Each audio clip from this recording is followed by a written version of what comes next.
Uy, may bantay sa ilalim. NANI?! Binantayan na nila ngayon. Silipin natin. May bantay sa ilalim. Sa ano, underpass ayun oh. Ayun, ang dami oh. Run. Oh, ano, daan kayo sa underpass ngayon.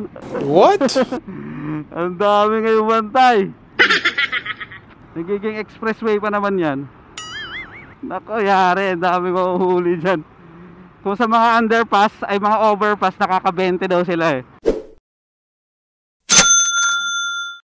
Oh my God!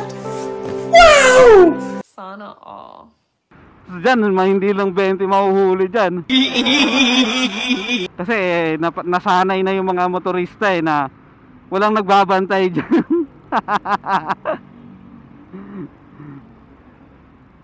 Masalo ngayon, anong oras na oh, hindi rush hour oh. Akalain nila wala nang bantay kasi alam talaga ng marami na dumadaan dito sa EDSA na nagbabantay lang sila tuwing umaga. Good luck and goodbye 5,000.